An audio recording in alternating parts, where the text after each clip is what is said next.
ये बहुत ही पहले से भी बड़े बड़े और नामी जो उपन्यासकार होते थे उनके साथ भी मैंने ये देखा था कि वो उपनाम से लिखते थे।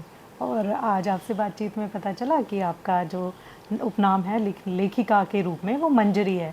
तो दीदी इसके बारे में बताएं थोड़ा, जी। कैसे पढ़ा? जैसे मकसम मंच पर मैं हूँ और वहाँ पर हमारे एक छंद शास्त्री हैं भरत नायक बाबूजी करके, वो मैं उनको बड़े भाई कहती हूँ। तो जब मैं उनके पास छंद लिखना सीख रही थी, उस टाइम वो मेरी रचनाओं को देखकर कहते थे कि बहन आपका नाम सीमा तो है लेकिन आपके भाव असीम हैं। जी। तो एक दिन एक रचना पढ़ करके उन्होंने मेरे को नाम असीमा दिया और एक रचना पढ़ के उन्होंने मेरा नाम के आगे सीमा गर्ग मंजरी लिख दिया कि आप मंजरी की तरह से फलोगी फूलोगी। और जैसे मंजरी खिल के बहुत सारी मंजरियाँ ले आती है, बहुत सारी फूल पुष्प ले आती है तुलसी जी के, इसी तरह से आप भी पावन और फलो फूलो इस क्षेत्र तो में आकर के। मंजरी से अपने दर्शकों को मैं बता दूं कि जो तुलसी के ऊपर जो दानों वाली एक बाल होती है मंजरी, उसको मंजरी, जो उसके बीज होते हैं, बीज बीज जो होते हैं उनको मंजरी कहा मंजरी जाता है। बहुत ही पावन और बहुत ही पवित्र सी संज्ञा जो है दीदी को मिली हुई है। बहुत बहुत शुभकामनाएं इसके लिए। जी और धन्यवाद। दूसरा ये है कि चलिए ये मंजरी आपका नाम हुआ और आपने ये वाली जो यात्रा है वो यहाँ से प्रारंभ कर दी। लेकिन जैसे अब आपने कहा कि आप छंद लिखती हैं, छंद मुक्त भी लिखती हैं, आप कुंडलियाँ लिखती हैं, ये सब चीज़ें लिखती हैं, तो जब आप स्नातक में थी आपको इन चीज़ों का तभी ज्ञान हो गया था या धीरे धीरे लिखते लिखते आपको ये इनके तो बारे मेरे में? को लिखते लिखते आया। पढ़ते तो हम थे, जैसे हमने 9th में ही पढ़ा, जी दोहा वगैरह सब उसमें आए थे, जी जी और इंटर में भी पढ़ा। जी। तो उस टाइम में इतना ज़्यादा नहीं था ध्यान कि हाँ भाई हमें ये चीज़ें लिखनी है। तो जब लिखती थी तो फिर मुक्ति लिखती थी, आप छंद मुक्ति हाँ लिखती हाँ, थी? तब इतना ध्यान नहीं था इन चीज़ों पर। जी लेकिन अब इस क्षेत्र में आने के बाद मैंने इन सब चीज़ों पे काम किया जी और अपने ध्यान को एकाग्र किया कि मुझे ये चीज़ें सीखनी हैं। तो जो हमारे इस क्षेत्र में वो हैं गुरुदेव रामनाथ ननकी जी, जी उनकी भी क्लास को मैंने ज्वाइन किया, वहाँ से भी मैंने सीखा। और माधुरी डट सेना मोदिता दीदी हैं, उनकी क्लास में भी मैंने गज़ल को सीखा। तो काफ़ी चीज़ें मैंने जो बातें व्हाट्सएप से सीखी हैं, जी बहुत से समूहों को मैंने ज्वाइन करके सीखा है। और अब जो हमारा कलम मंच है, कलम के हस्ताक्षर साहित्यिक मंच है उत्तर प्रदेश का, जी जी उसकी मैं अध्यक्षा हूँ और संस्थापिका हूँ। तो उस पर हम लेखन कार्य सिखाते हैं अपने साहित्यकारों को, रचनाकारों को, और फिर उनको प्रोत्साहन करने के लिए एक श्रेष्ठ रचना का भी चयन करते हैं। जो हमारे समीक्षक उनकी रचनाओं की समीक्षा करते हैं, उनके गुण दोष बताते हैं। तो उसमें जो श्रेष्ठ रचना होती है उसका चयन करके उनको हम प्रोत्साहित भी करते हैं कि वो लेखन के प्रति जागरूक हों और लेखन करें। तो एक तरह से ये भी साहित्य की सेवा में ही है कि भाई वो लोग सीखें और मतलब अच्छा ये है लिखें। कि जैसे कोई अगर नया कलाकार है वो मुक्त लिखता है तो आप उनको कहते हैं कि एक मंझा हुआ खिलाड़ी बनाने के लिए, एक मंझा हुआ कलाकार बनाने के लिए और ये सारी चीज़ें सिखाते हैं और अवसर प्रदान करते हैं। जी और बहुत ही सहयोग और बहुत ही प्यार के साथ आप उनको चीज़ें सिखाते हैं, तो बहुत अच्छी बात है। तो चलिए, बहुत ही अच्छी रही आपके साथ मुलाकात। तो अब इतनी सारी साहित्य की बात हो गई, काव्य की बात हो गई, गद्य और पद्य की बात हो गई और बिना कुछ सुने तो बात नहीं बनेगी। तो आपकी कोई कविता हम चाहेंगे हमारे दर्शकों को आप सुनाएं। जी बिल्कुल। मैंने नई रचना लिखी है और ये रचना मैंने नारी को ही समर्पित की है। जी ताटंग छंद गीत में इसको मैंने लिखा है और इसका शीर्षक है गंगा सी धारा नारी। जी बिल्कुल, हमारे दर्शक।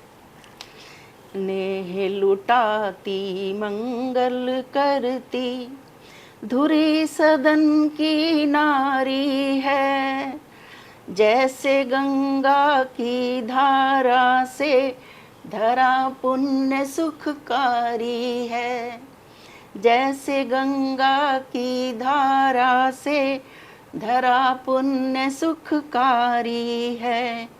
भक्ति शक्ति अरु प्रेम भावना गहरा साले नारी है, कुसुम कली सी कोमल लतिका दुर्जन्मार कटारी है।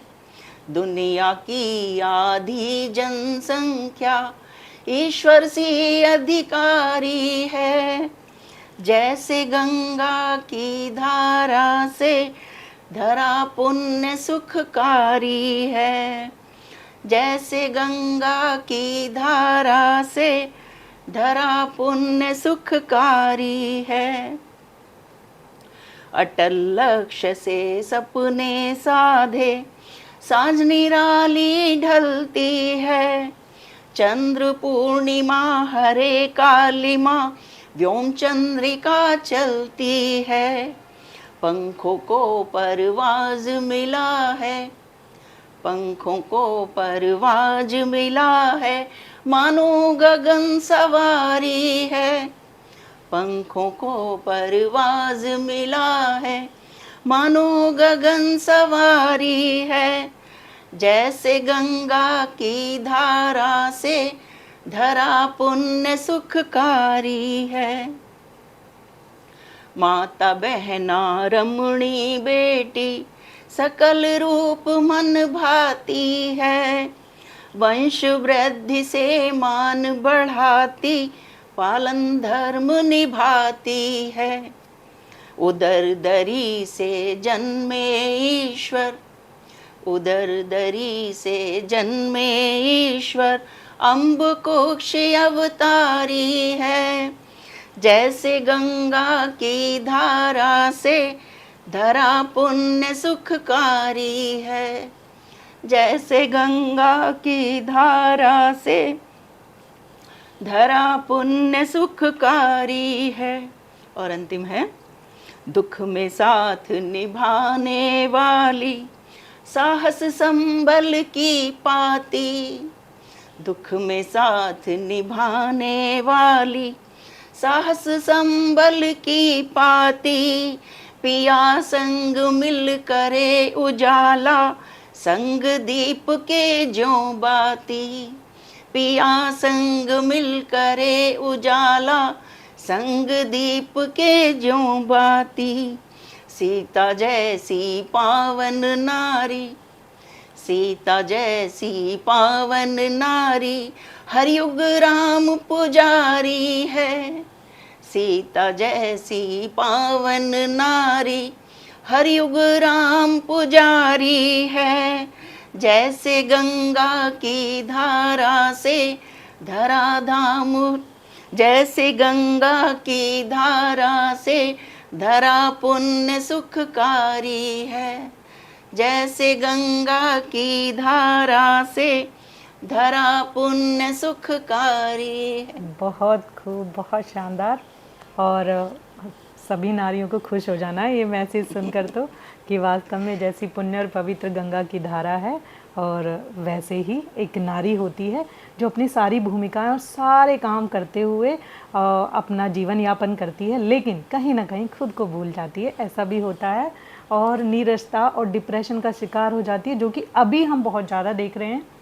तो अब आपने बहुत शानदार तरीके से अपने शब्दों में पिरोया है, बहुत ही सुंदर गीत आपने लिखा है। लेकिन बहुत ऐसी भी हमारी जो साथी हैं जो ये इसमें रुचि नहीं रखती होंगी, तो पद में एक मैसेज आपका हो जाए कि जो नीरसता को, जो नीरसता से ग्रसित हो रही हैं महिलाएं, या कहीं ना कहीं काम काज में या अपनी परिस्थितियों में इतना उलझ चुकी हैं कि खुद को भूल चुकी हैं, तो उनको क्या करना चाहिए और कैसे आगे आना चाहिए? क्योंकि जैसे आपको देखा है, आपने किसी भी भूमिका को अपनी मतलब नहीं छोड़ा है। आपके बच्चे हैं, आप पारिवारिक हैं, बहुत अच्छे से ग्रस्त जीवन आपने बिताया है, तो इन सब के साथ भी आपने अपना एक समाज में अस्तित्व बनाया है।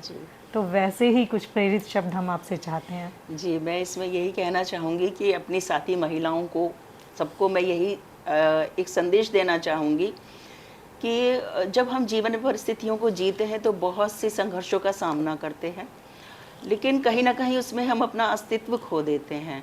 संघर्षों का सामना करते हुए हमें अपने अस्तित्व को नहीं खोना है, अपनी जिम्मेदारियों को पूरा करना है, और जो भी समय मिले उस समय को चुराकर जो हमें अच्छा लगता है उस रुचिपूर्वक काम को करते हुए उस कार्य को हमें आगे बढ़ाना है, और उसको जो हमारे अंदर प्रतिभा दबी हुई है, कुंठित हो गई है, उसको बाहर निकालना है, उसको एक दिशा देनी है। जैसे कि इनका पॉडकास्ट मुझे मिला है, आप यूट्यूब पर डाल सकते हैं, पॉडकास्ट करा सकते हैं, आप लेखन कार्य को अपना फेसबुक पर डाल सकते हैं, व्हाट्सएप समूह में डाल सकते हैं। आजकल तो बहुत सारे रास्ते हैं, आप डांस डाल सकते हैं।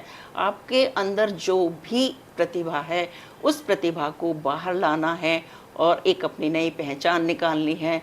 नारी के रूप में हम आधी जनसंख्या हैं इस देश की, समस्त विश्व की भी आधी जनसंख्या है, तो हमें अपना ये कदम निडरता से उठाना है और दबी हुई प्रतिभा को बाहर लाना है, अपनी रुचि के कार्यों को दिशा देनी है। हाँ बिल्कुल, कि जीवन मिला है और जीवन कहते हैं ना कि और मानव जीवन मिला है, तो हम इसे व्यर्थ में क्यों गंवाएं। व्यर्थ में मतलब कम से कम अपने आप को हमेशा दुखी रखकर क्यों जिएं, अपने लिए भी निकालें समय और हार ना माने और कहीं भी कोई गलत कदम ना उठाएं कि भी अपने आप को नुकसान ना पहुंचाएं, चाहे वो हमारे आंसू के रूप में निकलता हो, चाहे कहीं ना कहीं डिप्रेशन के रूप में निकलता हो।